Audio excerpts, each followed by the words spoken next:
रखते हुए आगे की चीजों को आप लोग कंपाउंड करोगे, ये मैं आपसे आशा करता हूँ। और आज का जो हमारा सेशन है, आज का जो टॉपिक रहने वाला है, चैप्टर नंबर 4, वो होगा आपका फेजेस ऑफ मार्केट। अब आपको पता होना चाहिए कि आप कौन सी फेज में हो, करंट सिचुएशन में क्या चल रही है, कौन सी फेज में है, प्राइस स्टक हुई है या रैलिंग कर रही है। जो भी कर रही है वो चीजें आपको पता होनी चाहिए कि आप कौन सी फेज में ट्रेड कर रहे हो। आप किस फेज के लिए वेट कर सकते हो, किस फेज निकलने के बाद आप लोग ट्रेड को होल्ड कर सकते हो या फिर कट आउट कर सकते हो। तो ये आपको कैसे पता चलेगा? प्राइस के मार्केट के फेजेस के अनुसार। अब फेजेस क्या होती है, मैं लिख देता हूँ आपके लिए, चैप्टर नंबर 4।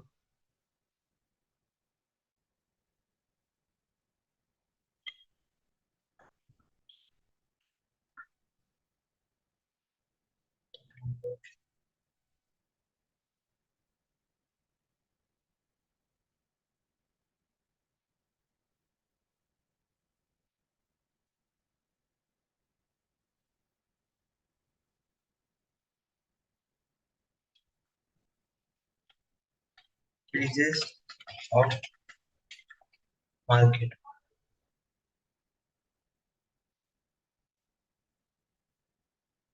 ठीक है, आज का चैप्टर हमारा फेजेस ऑफ मार्केट है।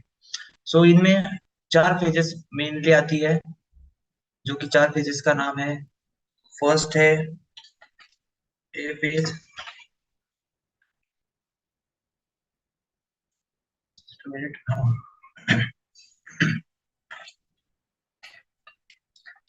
एक्यूमुलेशन। ताकि आप बिगिनर्स हो तो आपको ये चीजें पता होनी चाहिए, बाकी एडवांस जब एक्सपर्ट में जब जाओगे तो इन चीजों को आपको बस बैक ऑफ द माइंड रखना है कि आपको ये चीजें पता है, और इसके अनुसार आप फिर आपके सप्लाईज और डिमांड जोन को मार्किंग कर रहे हो। इसलिए ये पेजेस पता होना बहुत जरूरी है। मार्कअप, मार्कअप के बाद अगेन सी फेज आती है,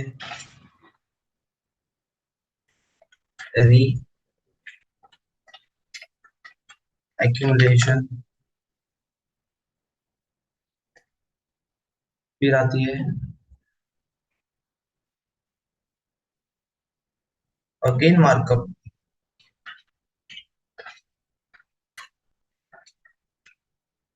मार्कअप। उसके बाद आती है ई फेज, जो कि होती है डिस्ट्रीब्यूशन। और डिस्ट्रीब्यूशन के बाद आती है फिर आपकी मार्क डाउन।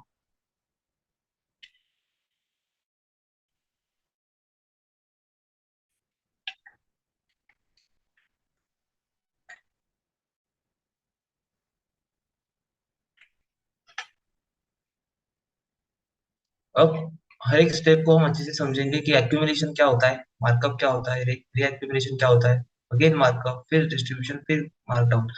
ये phases, market one phase two another phase कैसे ट्रेवल करता है वो हम देखेंगे पहले। तो फर्स्ट ऑफ ऑल है एक्यूमुलेशन फेज। मैं Recording in रिकॉर्डिंग, progress. तो फर्स्ट फेज है आपकी एक्यूमुलेशन। अब एक्यूमुलेशन मतलब एक्चुअल होती क्या है चीज, कि उस एक्यूमुलेशन एक एरिया होता है, समझ लीजिए आपका एक एरिया है जिसमें प्राइस ने एक मोमेंटम दिया है, कोई भी साइड, कभी इस तरीके से डाउन साइड में मोमेंटम चल रहा है, और इस डाउन साइड के मोमेंटम को जाने के बाद यहाँ पर एक चीज ने क्या किया है, प्राइस को स्टक कर दिया है। एक एरिया ने, एक जोन ने प्राइस को स्टक कर दिया है, जहां पर प्राइस नीचे ऊपर ऊपर नीचे क्या कर रही है, अपना रेंज फॉर्म कर रही है। अब इस रेंज के लिए, ये जो रेंज है बनी हुई यहाँ से यहाँ तक, इस फेज को कहते हैं प्राइस का कॉन्ट्रैक्शन। और इसी के फेज को हम लोग एज पर मार्केट समझ सकते हैं कि ये है आपका एक्यूमुलेशन फेज, जिसमें प्राइस साइडवेज जा रही है। मतलब साइडवेज जा रही है, इसका मतलब यही कि ये एक्यूमुलेशन या तो अप साइड ब्रेकआउट दे या फिर डाउन साइड में कंटिन्यूशन करे। तो ये डिसीजन मेकिंग एरिया जो होता है वो होता है आपका एक्यूमुलेशन फेज। सो इस एक्यूमुलेशन फेज में आपके बहुत से momentum candle, base candle, momentum candle, base candle ऐसे बनते हैं। बस ये होता है कि उसका फॉलो अप कंटिन्यूशन से नहीं मिलता है। जैसे यहाँ से इतने ऊपर स्पाइक गई, बट इस स्पाइक को कुछ पॉज होके, मतलब ऐसी स्पाइक गई और इस स्पाइक को ऊपर होल्ड करके फिर से पॉज करके प्राइस कंटिन्यू नहीं की, तो प्राइस को यहाँ पर फॉलो अप मिला है, लेकिन यहाँ पर इस मूव के बाद फॉलो अप नहीं मिला। इसी वजह से प्राइस अगेन अपने कॉन्ट्रैक्शन जोन में आ गई, जिसे कहेंगे हम एक्यूमुलेशन फेज। अब इस फेज का हमको इम्पोर्टेंस क्यों समझना है, क्योंकि ये फेज जब भी मार्केट में आती है तब होता है decision making time period for the price to continuation drop करे या फिर रिवर्सल फॉर्म कराए। क्योंकि यही चीजें क्या करती है, मार्केट के में प्राइस को डायरेक्शन देती है। और अकॉर्डिंग टू डायरेक्शन अगर आप बैठते हो तो फिर आपका फ्लोटिंग भी होते रही आपकी इक्विटी, फिर भी वो आपके डायरेक्शन सही होने के बाद भी आपका ट्रेड बहुत अच्छा आपको एक्यूमुलेटेड प्रॉफिट दे जाता है। तब इस डायरेक्शन में समझ लीजिए आपका सेलिंग शुरू है। सेलिंग के बाद यहाँ पर कहीं आपका H4 का या डेली का डिमांड एरिया है। उस डिमांड एरिया पे आने के बाद कंटिन्यूस ड्रॉप होने का, डेली के डिमांड एरिया में आने के बाद प्राइस ने क्या फॉर्म करी है, अपनी एक फेज, जिसे हम कहेंगे एक्यूमुलेशन ए फेज। तब हम अलर्ट होंगे और यहाँ पर हम क्या करेंगे, हर एक डीप पर बाय करेंगे, हर एक डीप पर बाय करेंगे। क्यों? क्योंकि ये एक्यूमुलेटेड एरिया फॉर्म कर रही है ऑन द डिमांड जोन। सो हम जो एक्यूमुलेट करेंगे, हमको वन स्ट्रोक यहाँ पर प्रॉफिट नहीं दिखेगा, लेकिन ये एक्यूमुलेट प्रॉफिट मतलब यहाँ पर 0.010, 0.010, यहाँ पर 0.010, फिर ब्रेकआउट के बाद 0.010, इस तरीके से हम एक्यूमुलेट करेंगे। और जब इसका सेकंड फेज आएगा, प्राइस का सेकंड फेज आएगा, सेकंड फेज क्या है, सेकंड फेज है आपका मार्कअप। सेकंड फेज है आपका मार्कअप। सो मार्कअप में आपने जो भी एरिया को देखने के बाद, प्राइस एक्यूमुलेशन में जाने के बाद आपने इस एक्यूमुलेशन में अपने पोजीशन को एक्यूमुलेट किया है। भले आपकी कैपेसिटी समझ लीजिए 0.10 डालने की है, लेकिन आपने इस 0.10 को इस वाले एक्यूमुलेटेड एरिया में कैसे डिस्ट्रीब्यूट किया है, 0.01, 0.01 के 10 या फिर 0.02 के 5 ट्रेड्स यहाँ पर एक्यूमुलेट की है, जो सेकंड स्टेज में जब शिफ्ट हो। सेकंड स्टेज क्या है, मार्कअप, की प्राइस ब्रेकआउट देती है, रिटेस्ट करती है, और फिर ये आती है आपकी मार्कअप स्टेज। फिर आती है आपकी मार्कअप स्टेज। तो ये मार्कअप स्टेज में प्राइस जब एक्यूमुलेशन जोन को ब्रेकआउट दे, तो प्राइस कंटिन्यूसली मोमेंटम वो अपसाइड नहीं पकड़ती है, प्राइस हॉल्ट लेती है या प्राइस रिटेस्ट करती है अपने एक्यूमुलेटेड एरिया के सप्लाईज।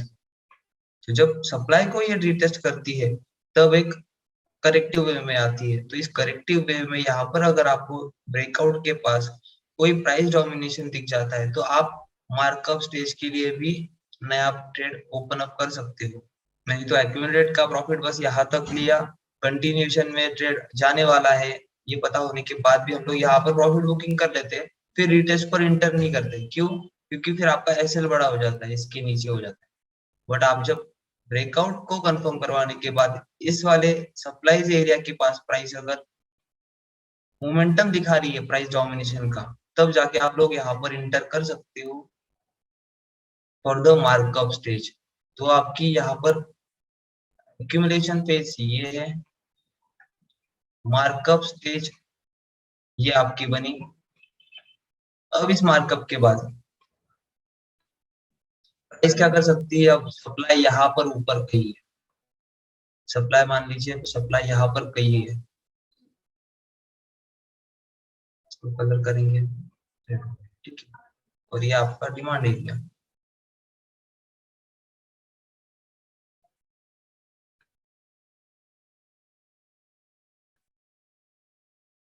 ठीक है। सो मार्कअप की फेज यहाँ पर आपकी बनती है, उसके बाद अगेन प्राइस क्या करती है, जैसे यहाँ पर रिटेस्टिंग भी है इस वाले सप्लाईज की, जो रेजिस्टेंस था शॉर्ट टर्म के लिए एक्यूमुलेशन का, उसको रिटेस्ट करके मार्कअप स्टेज क्लियर की। अब इस मार्कअप स्टेज के बाद प्राइस क्या कर सकती है, अगेन इस मोमेंटम को करेक्ट कर सकती है इम्पल्स और करेक्शन के फॉर्म में, और फिर जाके आपका रीएक्यूमुलेशन होता है, फिर प्राइस ऐसे साइडवेज जाती है, आपको दिखाएगी यहाँ से कुछ ऐसी गई, फिर से आपकी कौन सी फेज आ गई, फिर से आपकी फेज आ गई वही जिसे कहेंगे हम लोग रीएक्यूमुलेशन।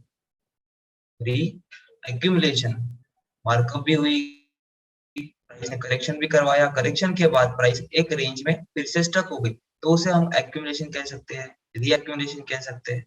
और इसके बाद हम वेट करेंगे कि प्राइस रिवर्सल फॉर्म करती है या कंटिन्यूएशन।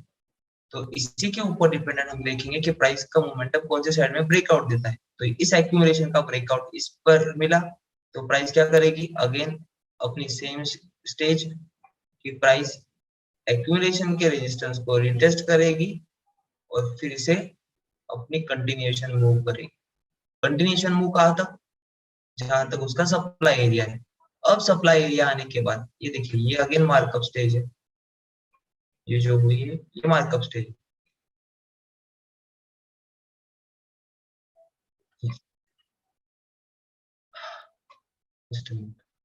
तो ये अभी मार्कअप स्टेज हुई, मार्कअप के बाद demand to supply price travel कर चुकी है। अब सप्लाईज के पास आपको सेम फॉर्मेशन दिखेगा, कैसा कि प्राइस एक रेंज में स्टक हो गई। अब स्टक होने के बाद प्राइस ने कुछ फॉर्मेशन ऐसा किया, तो इस फॉर्मेशन को हम कहेंगे डिस्ट्रीब्यूशन। दिख रहा है ये एक्यूमुलेशन जैसा ही, लेकिन ये कहाँ बना है, सप्लाई एरिया के पास। ये कहाँ बना है, सप्लाई एरिया के पास, तो इसे हम डिस्ट्रीब्यूशन कहेंगे, जो कि आपकी ई वाली स्टेज है, ये रहेगी डिस्ट्रीब्यूशन। ये है आपकी एक्यूमुलेशन फेज, ये है आपकी डिस्ट्रीब्यूशन फेज। अब प्राइस यहाँ से यहाँ तक ट्रैवल कर चुकी है, तो आते वक्त प्राइस भी यहाँ से यहाँ तक आनी चाहिए, डिमांड टू सप्लाई, फिर अगेन ऊपर जा सकती है। इस तरीके से प्राइस ट्रैवल करेगी। लेकिन ये जो फेजेस फॉर्म कर रही है, एक्यूमुलेशन, मार्कअप, रीएक्यूमुलेशन, मार्कअप, ये कंटिन्यूएशन में चलता है जब प्राइस ट्रेंडिंग हो, प्राइस ट्रेंडिंग हो, अप हो या डाउन हो। अब सेम यहाँ पर हम देखेंगे कि प्राइस ने डिस्ट्रीब्यूशन को रैपिडली ब्रेक दिया। अब ब्रेक देने के बाद इसी को फिर से रीटेस्ट करके प्राइस क्या करेगी, कंटिन्यूएशन ड्रॉप। तो ये ड्रॉप के बाद प्राइस फिर से स्टक में आएगी, स्टिकिंग में, जहां पर क्या फॉर्म करेगी, अपनी रेंज फॉर्म करेगी। अब ये फेज आपकी रीएक्यूमुलेशन होगी या रीडिस्ट्रीब्यूशन होगी, कोई भी हो सकती है, दोनों भी हो सकते हैं। क्यों, क्योंकि ये एक्यूमुलेशन नीचे कंटिन्यू करता है या फिर यहाँ से रिवर्सल लेता है। क्यों, क्योंकि यहाँ पर पास्ट में यहाँ पर ऑलरेडी एक एक्यूमुलेशन हो चुका था, जिसका रिजल्ट क्या था, मार्कअप स्टेज आई थी। तो यहाँ पर दोनों भी पॉसिबिलिटीज बनते हैं, तो आपको यहाँ पर अलर्ट होना है और समझना है कि ब्रेकआउट जिस साइड में, उस साइड में आप लोग ट्रेड को इनिशिएट करने की पोजीशन लोगे। तो ये जो स्टेज आई है आपकी, यहाँ से डिस्ट्रीब्यूशन का ब्रेकआउट देख के नीचे जो स्टेज आई है उसे कहते हैं मार्क डाउन। अब ये फेज आपकी रीएक्यूमुलेशन भी हो सकती है या फिर रीडिस्ट्रीब्यूशन जिसे कहेंगे।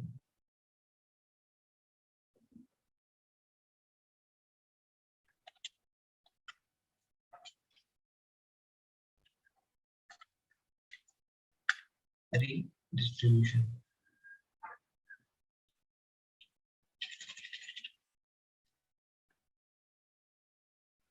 अब आपको देखना है यहाँ पर कि प्राइस का मोमेंटम किस साइड में ब्रेकआउट होता है और उसके अकॉर्डिंग आप लोग उसका ट्रेड लोगे। नीचे के साइड में ब्रेकआउट होता है तो वो डिस्ट्रीब्यूशन कहलाएगा। लेकिन ये अगर अप साइड मोमेंटम ब्रेक करता है, अप साइड में अगर मूवमेंट ब्रेक करता है, तो ये क्या हो जाएगा, accumulation. Accumulation supports another accumulation and forms a new markup level। यहाँ से अगर ब्रेकआउट मिलता है, यहाँ से अगर ब्रेकआउट मिलता है तो ये मार्कअप फेज के लिए तैयार है, और नीचे की साइड में अगर ब्रेकआउट देता है तो ये मार्कडाउन फेज के लिए तैयार है। फिर आप लोग अपनी पोजीशन के लिए वेट करके इंटर कर सकते हो। तो इसी तरीके से आप लोगों को अपने प्राइस में, आप जिस इसमें ट्रेड कर रहे हो, तो डायरेक्शन को एक्यूमुलेट देखने के लिए, डायरेक्शन को देखने के लिए आपको क्या देखना है, फर्स्ट ऑफ ऑल कि प्राइस कौन से फेज में है, कौन से फेज में है। तब जाके अकॉर्डिंग टू दैट फेज आप अपने सप्लाईज और डिमांड एरिया मार्क करिए कि एक्यूमुलेशन को इंगल्फिंग बाय, मिड सिंगल्फिंग बाय, मिड सिंगल्फिंग buy, A B C form करके सी से आ रहा है आपका ब्रेकआउट ऑफ द एक्यूमुलेशन। फिर वो ब्रेकआउट कंफर्मेशन होने के बाद रीटेस्टिंग पे प्राइस एक्यूमुलेट मार्कअप लेवल के लिए आएगी। तो उस मार्कअप में भी आप बैठ सकते हो इस करेक्शन में वेट करने के बाद, इस करेक्शन में वेट करने के बाद। तो ये फेजेस आपको क्लियर रहे प्राइस में, तब जाके आप डायरेक्शनली बैठ सकते हो और अकॉर्डिंग टू दैट डायरेक्शन आप अपना ट्रेड प्लान कर सकते हो। ठीक है। सो किसी को इन फेजेस में कोई दिक्कत होगी तो इस फेजेस के रिलेटेड क्वेश्चन पूछिए। कि आपको डायरेक्शन समझना बहुत मस्ट है। बाकी टेक्निकल से आप एरियाज लुकआउट करना, एरियाज फाइंड आउट करना, ये तो बात बनती रहेगी, चलती रहेगी। बट आपको किस फेज में प्राइस ट्रेड कर रही है, उस फेज को अगर आप समझ जाओ तो आप डायरेक्शनली एक फुल मार्जिन कॉल या पार्शियल मार्जिन कॉल लेके ट्रेड इनिशिएट कर सकते हो। यस ज्ञाना जी। हेलो। Yes sir. हाँ सर। जैसे हम अकोमुलेशन एंड रीअकोमुलेशन में हाँ। यहाँ पे हम शॉर्ट लाइक बाय कर सकते हैं, जैसे स्कैल्पिंग की तरह यहाँ पे कर सकते हैं। यस यस, जहाँ पर आपको एक्यूमुलेशन रिएक्यूमुलेशन डिस्ट्रीब्यूशन जैसी जगह दिख रही है, जहाँ पर प्राइस स्टक हो गई है, वहां हाँ पर आप हाँ। स्कैल्पिंग बाय कर सकते हैं सर, अच्छा, रेंज में। उसका सर लिमिट क्या रहेगा, मतलब स्टॉप लॉस उसका टारगेट क्या लिमिट होगा? ऊपर का रेजिस्टेंस वाला, ऊपर वाला रेजिस्टेंस ठीक है। और नीचे वाला सपोर्ट, ये क्या हो जाती है, रेंज फॉर्म होती है। तो इस रेंज में आप ट्रेड कर सकते हो, और टॉप पे गया सेल करिए, बॉटम तक आने के पास आने के बाद बाय करिए। बट ब्रेकआउट अगर दे दे, कंफर्मेशन ब्रेकआउट, तो अपने पोजीशन को कट आउट कर लीजिए। ठीक है, thank you sir. Okay. Yes Deepraj ji. Good evening sir. Good evening sir. Sir मेरा क्वेश्चन ये था कि यहाँ पे जैसे डिमांड एरिया से ये कोई जरूरी है कि वो सप्लाई एरिया तक जाएगा ही? Yes yes, supply to demand भी प्राइस ट्रैवल करती है, भले वो 15 मिनट का डिमांड हो, सो वो 15 मिनट के सप्लाई तक ट्रैवल करेगी। ये कंफर्म है सर? ये कंफर्म है कि प्राइस ओके। कभी भी ऐसे रैंडमली नहीं मूव होती है। वो वीकली का डिमांड या सप्लाई लेके निकली है, तो वो वीकली के सप्लाई तक जाती है। डेली के सप्लाई डिमांड से अगर शूट हुई है तो वहां तक वो डेली के सप्लाई एरिया तक पहुंचेगी। ओके, तो एक दिन में ही जाएगी एक सर दिन कि में इसके लिए टाइम टाइम लगता लगता है सर उसमें। ऐसा समझ लीजिए वीकली के लेवल से गई है, तो वीकली का देखिए, आपको वीकली के चार्ट्स पर बताऊं।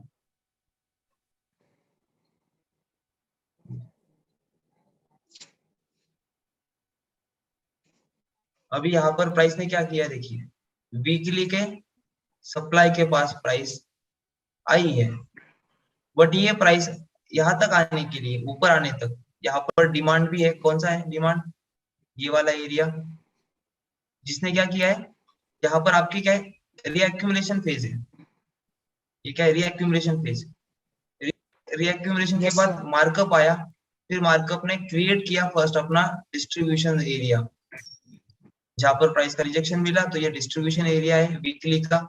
और इस वीकली के पास सप्लाई के पास आने के लिए प्राइस ने क्या किया है, अपने प्रीवियस रीएक्यूमुलेशन को जोन को क्या किया है, again reaccumulation, markup, again down आई, फिर से रीएक्यूमुलेशन, रेंज ब्रेकआउट दिया। देखिए यहाँ पर देखिए तो यहाँ पर एक रेंज फॉर्म की, इस रेंज को ब्रेकआउट दिया अपसाइड के साथ मोमेंटम क्लोजिंग, फिर जाके वो अपने इंगल्फिंग बाय वाले एरिया से शूट हुई, इंगल्फिंग बाय वाले एरिया से। क्योंकि यहाँ पर हमें क्या क्या देखना है कि जिस भी साइड में ब्रेकआउट हो रहा है एक्यूमुलेशन का, उस डायरेक्शन में ब्रेकआउट के हमको देखना है प्राइस डोमिनेशन। तो आपको ये वीकली का इंगल्फिंग दिख रहा होगा, तो इसी वीकली के इंगल्फिंग ने आपको क्या किया है,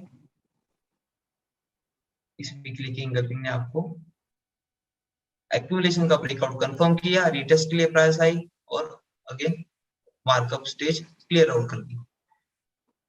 सो ये चलता है, वीकली के सप्लाई से निकली है प्राइस तो वीकली की डिमांड तक आएगी। जैसे फर्स्ट ऑफ ऑल यहाँ पर एक डिमांड था, यहाँ पर आप देखोगे एक इंगल्फिंग फॉर्म की है, यस सर। ये इंगल्फिंग फॉर्म की फर्स्ट ऑफ ऑल इसके पास आई और यहाँ पर ये इंगल्फिंग सेल है। तो छोड़ेंगे हम, इंगल्फिंग बाय के लिए देखेंगे। तो इंगल्फिंग बाय आपका इस एरिया से है, क्योंकि यहाँ पर आपको दिख रहे हो कि यहाँ पर टाइप 3 बाय कैसे बनेगा कि प्रीवियस कैंडल के इसमें उसने क्या किया है, स्वीप किया है, मतलब मैनिपुलेशन किया और क्लोजिंग अपसाइड में दी है। तो यहाँ पर आपका क्यूएम बाय बना, यस सर। क्यूएम बाय का पुश आया और इसको क्या किया, प्राइस ने फेल कर दिया। पहले रिजेक्ट किया, first time reject, second time reject और थर्ड टाइम डायरेक्टली ड्रॉप, और यही आपका सपोर्ट बिकम रेजिस्टेंस यहाँ तक बनेगा। फिर प्राइस ने क्या किया, अपने डायरेक्शन डिसाइड की कि डिमांड पे मोमेंटम इतना स्ट्रांग नहीं है कि जो ऊपर तक फिर से ले जा सके, इसलिए डायरेक्शन क्या डिसाइड हो गई इस कैंडल की वजह से, सेलिंग। सेलिंग के लिए हम एरिया देखेंगे यस कि यहाँ पर इंगल्फिंग बाय फॉर्मेशन, यहाँ पर engulfing buy type 1 engulfing buy, यहाँ पर स्मॉल टाइम फ्रेम पे जाओगे वीकली से डेली पर, तो डेली पर आपको ये चीज कुछ इस तरीके से दिखेंगी।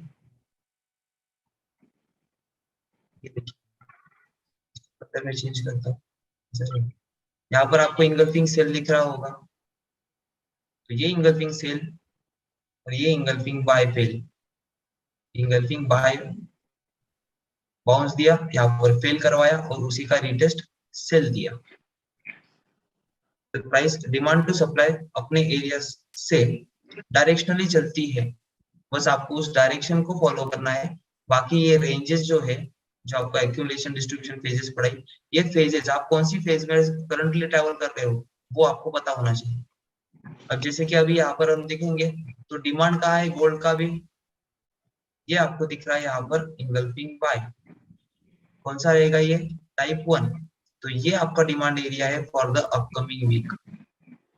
प्राइस अगर अपसाइड मोमेंटम नहीं करती तो ड्रॉप यहाँ तक होगी, तो ये डिसाइड करेगा कि यहाँ पर रिएक्यूमुलेशन करे या रीडिस्ट्रीब्यूशन करे।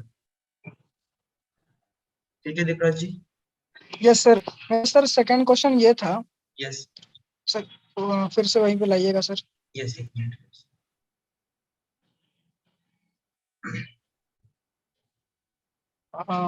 सर जहाँ जहाँ एक्यूमुलेशन हो रहा है वहाँ पे हम लोग को क्या करना है, कंफर्मेशन का वेट करना है, रिटेस्ट का मतलब ब्रेकआउट के बाद रिटेस्ट का ब्रेकआउट, वेट करना है। ब्रेकआउट कंफर्मेशन हो गया, रेंज ब्रेकआउट मतलब एक्यूमुलेशन ने डिसाइड कर लिया डायरेक्शन, तो डायरेक्शन बाय है, तो हमको लुकआउट करना है कि यहाँ पर कोई रेजिस्टेंस को ब्रेक करते वक्त यहाँ पर फ्लैग लिमिट फॉर्म हो, मतलब रेजिस्टेंस के पास रैली फॉर्म हो, तो उस बेस के पास हम इंगल्फिंग देख के बाय से बाय कर सकते हैं। या फिर ब्रेकआउट के ओरिजिन, जो ब्रेकआउट का ओरिजिन है यहाँ पर रहेगा, वहां पर की इंगल्फिंग तक हम वेट करेंगे फॉर द कंटिन्यूएशन बाय, यहाँ से ऐसा बाय। ओके, तो सर रिटेस्ट का वेट नहीं करना है या फिर डायरेक्ट नहीं, एक्यूमुलेशन के बाद एक्यूमुलेशन का ब्रेकआउट देखिए, एक्यूमुलेशन में आप एक्यूमुलेट कर सकते हो कि अगर आपको दिख रहा है यहाँ पर कि ड्रॉप हुई है प्राइस, लेकिन वीकली के डिमांड जोन पर है, तो डिमांड जोन पे आप लोग यहाँ पर बाय कर सकते हो एक्यूमुलेशन का। फिर वो ब्रेकआउट देगा, ब्रेकआउट देने के बाद फिर आपको रिटेस्ट पर भी और पोजीशन आप ऐड कर सकते हो, क्योंकि आपके पास अनदर कंफर्मेशन मिल गया कि एक्यूमुलेशन का ब्रेकआउट आ चुका है, तो अभी मार्कअप फेज के लिए मार्केट प्रिपेयर हो रहा है। यस ठीक है सर। सर? और सर मेरा सेकंड क्वेश्चन ये था कि जहाँ पे मान लीजिए यहाँ पे मैं ट्रेड लिया हाँ, ब्रेकआउट के बाद, ठीक है, तो ब्रेकआउट के सेकंड कैंडल पे लूंगा ना, क्योंकि ये कैंडल क्लोज होगा तो उसके बाद ही ये लूंगा ना क्लोजर का ही उसको। आपको वेट करना है। यहाँ पर अगर आपको बस स्वीप मिलता है ना हाई रेजिस्टेंस को, तो ये ब्रेकआउट नहीं कहलाएगा, इसके ऊपर क्लोजिंग चाहिए प्राइस की। यस सर, ठीक है। ये यहाँ पे जो कैंडल हुआ वो हाँ, लंबा क्लोज हुआ, ठीक है, आपको तो उसके बाद उसके बाद मेरे को सेकंड कैंडल पे ट्रेड सेकंड लेना है। कैंडल पे तो सर नहीं मेरा ट्रेड लेना है आपको, आपको रिटेस्ट पर इस जगह पर आने के बाद प्राइस, जब आपको प्राइस डोमिनेशन दिखाया अगेन, आपको यहाँ पर ऑलरेडी आपने एंट्रीज ले ली है स्मॉल स्मॉल से, पर अगर आपको मार्कअप की भी एंट्री लेना है तो ये प्राइस करेक्ट जब आपको आप खुद को करेगी, तब आपको यहाँ पर उसके रेजिस्टेंस लेवल पर देखना है। सपोर्ट रेजिस्टेंस बिकम सपोर्ट वाला फिनोमेनन होता है, यहाँ पर आपको इंगल्फिंग दिखती है, तो आप यहाँ पर फिर अपनी पोजीशन ऐड कर सकते हो यहाँ पर कैंडल। ओके सर, तो मेरा एसएल इसका कहाँ तक का होगा सर? नहीं, ये पूरा इसका नीचे यहाँ इसका तक दिखा है एसएल तो आपका मेरे यही रहेगा। बाकी ये फेजेस का आपका डायरेक्टली ब्रेक इवन लगा दोगे इस जगह पर, क्योंकि इसका एसएल यहाँ पर है। ओ मेरा अच्छा यहीं पे रहेगा। रिटेस्ट के बाद अगर मैं ट्रेड लूंगा तो मेरा यही एसएल रहेगा, यहीं यहाँ रहेगा, पर है ना? प्राइस डोमिनेशन देख के आपको एसएल भी लगाना है। यहाँ पर इंगल्फिंग दिख गई आपको, तो इंगल्फिंग के नीचे ही आपको एसएल लगाना है। Yes sir. इतना बड़ा SL। और अगर सर एंगल्फिंग हाँ नहीं दिख रही है yes। तो? और और सर एंगल्फिंग नहीं वहां दिखी पे तो नहीं वेट दिखी करना है तो? सर, प्राइस फिर स्टिल प्राइस ही ना करेक्शन मूव की प्राइस इंपल्सिव दे चुकी है, लेकिन ये करेक्शन अपना इधर तक कर सकती है फिर इसके ओरिजिन तक, और फिर इस ओरिजिन से आएगी नई आपकी इंपल्सिव मूव। ओके, यानी सर वहां पे मतलब इंगल्फिंग नहीं वेट बनी तो करना है, फिर भी वेट वेट करना करना है। है हम लोग को, है ना? रिटेस्ट पे इंटर करना मतलब डायरेक्टली ओके सर। अंधाधुंध इंटर नहीं कर सकते हम लोग वहां पर हमें प्राइस डोमिनेशन दिखना ही चाहिए, तभी जाके फिर बायर्स अट्रैक्ट होंगे। प्राइस डोमिनेशन दिखने के बाद फिर नए लोग इंटर करेंगे मार्केट में। करेक्शन लेग में बहुत सारे लोग इंटर नहीं करते हैं। ठीक है सर। Okay sir. और सर मेरा तो टारगेट फर्स्ट टारगेट फर्स्ट ये टारगेट होगा फिर आपके फर्स्ट इसका टारगेट जो आपकी हाई स्विंग के है। अकॉर्डिंग रहेगा, जो आपका प्रीवियस स्विंग है ये आपका first target for this trade. इसको आप होल्ड करोगे क्योंकि ये वीकली के डिमांड से निकली है, तो एटलीस्ट डेली के सप्लाई तक तो जानी चाहिए, फिर उसका लास्ट टारगेट होगा वीकली का सप्लाई। अकॉर्डिंग टू स्विंग आपका तो टारगेट सर रखिए सर। ओके, तो सर मेरा ये टारगेट रहेगा, तो यहाँ पे मार्केट आती है, अगर मैं टारगेट वहां पे लगा कर रख दूंगा तो यहाँ आते ही मेरा ट्रेड तो क्लोज हो यस, जाएगा। तो फिर मेरे को यहाँ से फिर एंट्री करनी है या फिर क्या करना फिर है? आप इंटर कर सकते हो ना सर। फिर आपको ये स्टेजेस जैसे आपने इसको हम एनालाइज करके इंटर किया, सेम आपको यहाँ पर भी वैसे ही एनालाइज करके री इंटर भी कर सकते हो। ओके, और जैसे सर अगर मेरे को क्या ट्रेलिंग करना है तो यहाँ पे मेरे को टारगेट नहीं लगाना पड़ेगा, तभी तभी होगा ट्रेलिंग ना सर? करना है तो आपको ब्रेक इवन्स लगा के, या जहां पर आपकी एंट्री है, ये अगर समझ लीजिए यहाँ से यहाँ तक गया, आपने यहाँ पर प्रॉफिट नहीं किया, प्रॉफिट बुक नहीं किया, तो आपको इसको ब्रेक इवन लगा के छोड़ना है। नो प्रॉफिट नो लॉस के इसमें अगर आपको राइड करना है तो जीरो प्रॉफिट जीरो लॉस, इसमें आपको ये पोजीशन को होल्ड रखना है। और इसके बाद ये जब ब्रेकआउट मिल जाए इसके ऊपर, तब जाके आपका जो ब्रेक इवन 0-0 का रहेगा वो शिफ्ट होगा आपका यहाँ पर। Yes sir. ठीक है sir. Okay, yes Sanjay ji. Sir नमस्ते सर। नमस्कार सर। सर जिस प्रकार से अभी आप समझा रहे सर, एक्यूमुलेशन डिस्ट्रीब्यूशन ये सब कुछ है सर, बहुत अच्छे से बता रहे सर आप। और इसी प्रकार सर कुछ हमने sir rally verse rally drop base drop वो भी सीखे सर। यस यस, उसको इसमें और कंबाइन करना है। हाँ सर, और कुछ मेथड सर एसएमसी के भी है सर इसी प्रकार से। तो वही सर हाँ थोड़ा सा कंफ्यूजन होता है सर कि किसको पकड़े किसको छोड़े थोड़ा सा सर, तो किसको क्या कंबाइन करना है कि छोड़ना है पकड़ना है, तो कुछ बताइए सर कि कैसे किस चीज पे ज्यादा फोकस करना सर चाहिए। देखिए, फिलहाल में आप एसएमसी पर फोकस करिए, क्योंकि एसएमसी आपकी इजीली 1.5 मंथ में आपकी कंप्लीट हो जाएगी उसकी लर्निंग। फिर अकॉर्डिंग टू आप इंट्राडे पर्पस से वहां पर ट्रेड ले सकते हो, दिन के 40-50 पिप और पर ट्रेड ले सकते हो आराम से। और एनालिसिस के लिए भी एसएमसी ठीक। आपकी अच्छी रहेगी, क्योंकि उसमें प्रोसीजर लॉ है, उसे के अकॉर्डिंग आपके हाईज एंड लोज कंफर्म होते हैं, फिर आपके डिमांड्स और एरिया सप्लाई का क्रिएट मार्किंग होते हैं। हाँ, तो हाँ वो सर। आपकी मार्किंग रखिए। हाँ सर वहाँ बहुत। और बाद में जी। जब आप वहां पर अगर उन बेसिस पे आपकी रेंज में, जैसे आपका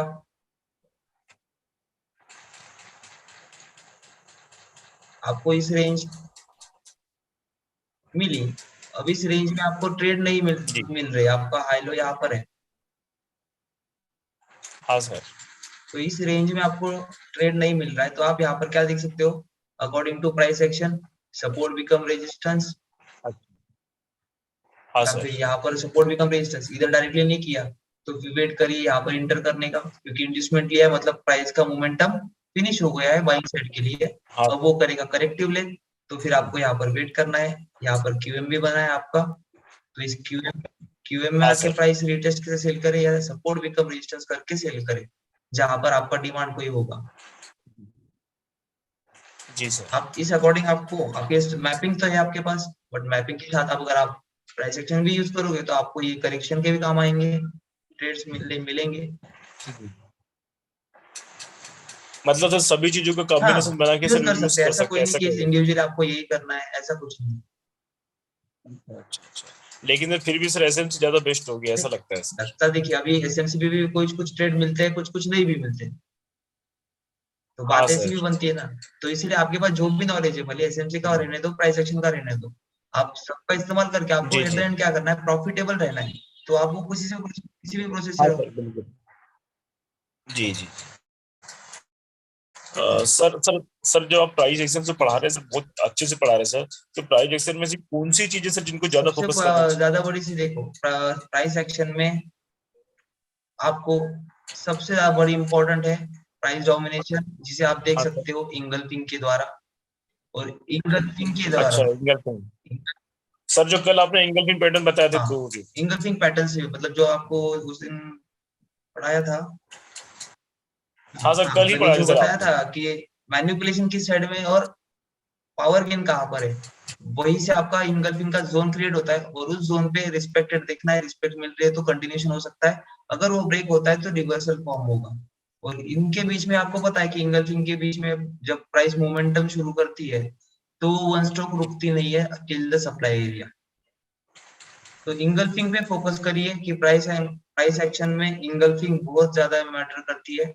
कि आप अगर सर जी। देखोगे किसी भी एरिया पर, तो जहां जहां आपका मैनिपुलेशन करवा के प्राइस ने रिजेक्ट किया है, वहां वहां प्राइस ने अच्छा खासा मूव दिया होगा।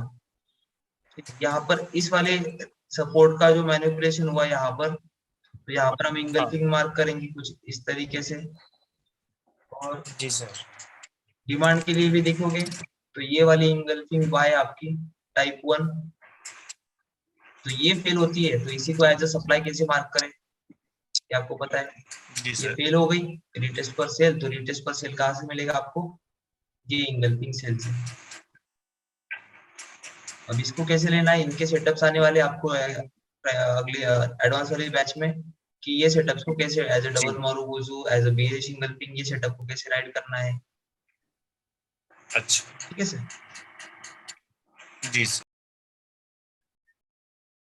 Yes Pardesh ji. Hello sir, good evening sir. Good evening sir.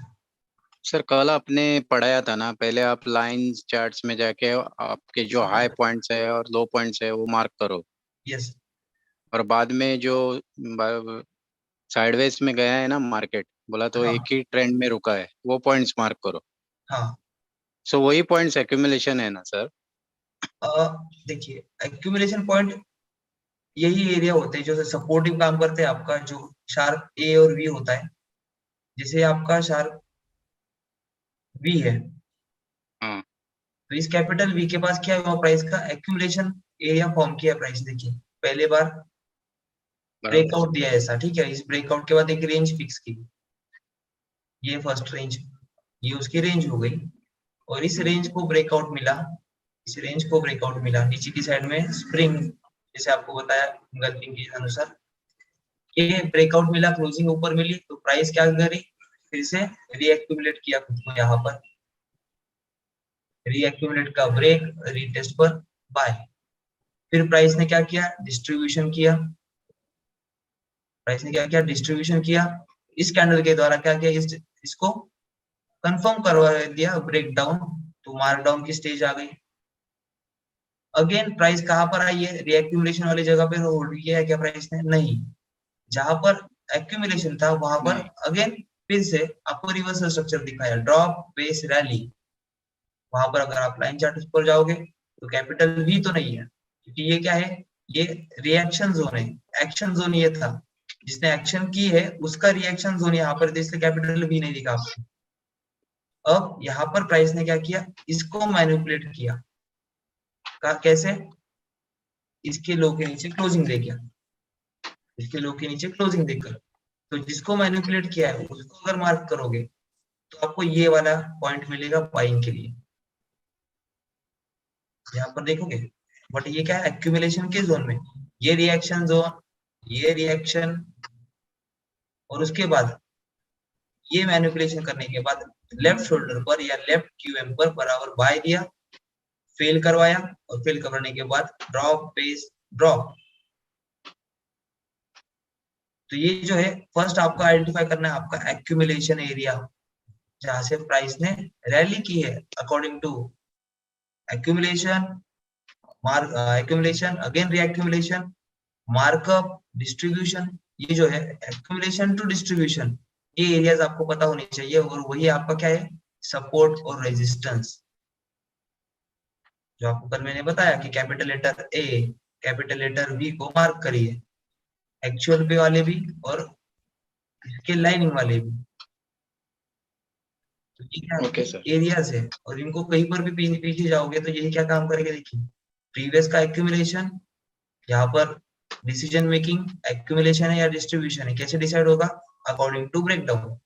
तो यहाँ पर ब्रेकडाउन हुआ तो ये डिस्ट्रीब्यूशन है, इसलिए प्राइस ने यहाँ से डिस्ट्रीब्यूट करा, फिर से सेलर्स आ गए, फिर से सेलर्स आ गए, फिर से सेलर्स आ गए। तो ये प्राइस की क्या है, रेंज शिफ्ट हो रही है। फर्स्ट ऑफ ऑल ये रेंज के इसको सपोर्ट करके ऊपर जा सकती थी, लेकिन इसी रेंज को ब्रेक कर दिया डाउन साइड में, तो ये रेंज यहाँ से यहाँ शिफ्ट हो गई। अब प्राइस इस रेंज में थी और इस रेंज को ब्रेकआउट मिला है अभी, अब ये यहाँ से रिटेस्ट पर again sell till this area. Sir accumulation में हमें छोटे छोटे ट्रेड मिलेंगे और ब्रेकआउट में बड़े मिलेंगे, यस ऐसा है क्या? यस, एक्यूमुलेशन में आपको छोटे छोटे ट्रेड आप एक्यूमुलेट करोगे, ठीक है, उसका ब्रेकआउट मिलेगा, उस पर भी आपका प्रॉफिट क्लियर होगा, यहाँ पर भी आप प्रॉफिट लेके निकल सकते हो, कोई दिक्कत नहीं। बट आपको अगर रीएंटर करने का चांस मिल रहा है यहाँ पर कहीं, तो फिर आप कर सकते हो।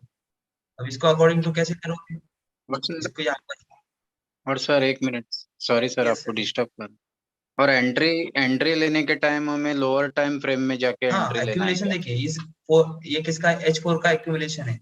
अब H4 का एक्यूमुलेशन होने के बाद ये तो इंगल्फिंग डन हो गई, ठीक है, यहाँ पर आपको एंट्री नहीं मिली। इस ब्रेकआउट के बाद यहाँ पर प्राइस ने अगेन रीएक्यूमुलेट किया। अब इस रीएक्यूमुलेशन में आपको दिख रहा होगा कि यहाँ पर इंगल्फिंग बाय फॉर्म हुआ है, बराबर। तो इसका मार्किंग आप कैसे करोगे, कुछ इस तरीके से, टाइप 2 इंगल्फिंग मार्क। ये कैंडल ने इसके ऊपर क्लोज दिया है, पावर गेन दिया है, इसके ऊपर पावर गेन मिली यहाँ पर, तो ये आपका जोन हो गया फॉर द रिटेस्ट के बाय के लिए। फिर आप इस जोन को रिफाइन कर सकते हो, इस जोन को okay, refine lower time lower time frame. Lower time frame पे आप इसको रिफाइन कर सकते हो कि H4 की इंगल्फिंग बाय यहाँ पर डन हुआ है, H4 की इंगल्फिंग बाय यहाँ पर डन हुआ है, तो फिर आप अपने जोन को रिफाइन करिए, engulfing buy, A engulfing buy forms B engulfing buy. So जो आपका ए का इंगल्फिंग बाय मार्किंग करिए, और बी का भी मार्क कर सकते हो। बी का कैसे मार्क करोगे, एज पर लाइन। ये कैसे होगा, देखिए मैनिपुलेट क्या किया, सपोर्ट को मैनिपुलेट किया है, तो आपकी कौन सी हो गई, टाइप 3 मार्किंग। टाइप 3 मार्किंग आप कुछ इस तरीके से करोगे, ये आपकी लाइन, ये जो सपोर्ट था ये, और ये वाला आपका होगा एरिया फॉर द बाय। अब ये नीचे क्या किया, ये स्पाइक क्यों नीचे आई है, क्योंकि इसको मीटअप करवाना था और फिर शूट दिया है। तो आप इसको रिफाइन ऐसे कर सकते हो सर, ये A engulfing buy, B engulfing buy, फिर यहाँ पर सी इंगल्फिंग की वेट करने की बजाय यहाँ पर आप डायरेक्टली ए के इधर इंटर कर सकते हो, बी के इधर कॉशियसली इंटर करोगे, ठीक है सर। और सर जब मार्केट आके वापस टैप होता है तभी हमें एंट्री लेनी है यस, या फर्स्ट टाइम ही नहीं ले नहीं, फर्स्ट सकते हैं? टाइम इसमें, इस ब्रेकआउट में गाड़ी चलती गाड़ी में मत बैठिए, प्लेटफॉर्म तक गाड़ी को आने दीजिए, क्योंकि आपको कंफर्म हो गया कि यही प्लेटफॉर्म है। एक्यूमुलेटेड एरिया का ब्रेकआउट जो हुआ है वो यही प्लेटफॉर्म है जहां से हुआ है, तो इसी प्लेटफॉर्म पे मैं वेट करूंगा कि प्राइस इधर तक लोगों को लेने आए और फिर नई इंपल्सिव मूव राइड करवाए। ओके सर, तो टैप होना जरूरी है ना, डायरेक्ट हम नहीं ले नहीं सकते? नहीं, डायरेक्ट नहीं सर, डायरेक्ट नहीं लेना, डायरेक्ट एंट्री करना ही नहीं है, मतलब डायरेक्ट इस ब्रेकआउट पे नहीं बैठना है, क्योंकि जब करेक्ट करवाएंगे प्राइस तो फिर आप फोमो में जाएंगे, फियर में जाएंगे कि ड्रॉप हो रही है, चलो निकाल देते हैं, फिर बाद में आप इस मूव में बैठने की हिम्मत नहीं कर पाओ। और सर अगर टैप जोन में टैप ही नहीं हुआ, ऊपर से ही ऊपर चला गया तो फिर अटेम्प्ट करिए ना, यहाँ पर ये जोन में टैप हुआ ही नहीं, ये यहाँ से ही क्या कर दिया इसने, ये वाले सेल, ये वाला जो है सेल फेल, इसके इधर आई प्राइस और यहाँ से ही ऊपर जाने की कोशिश कर रही है, तो यहाँ पर भी आपको इंगल्फिंग बाय दिखता है, तो फिर आप वहां पर एंटर करिए। Okay sir, okay okay. Yes Virendra ji. Recording जी stopped. Sir, good evening. Yes good evening sir. Hello. Yes sir, जी आवाज आ रही सर, है? ये हाँ। थोड़ा सा पीछे क्लास जो आप पीछे क्लास लेते सर, उसमें मुझे उसका कन्फ्यूजन पाएगा।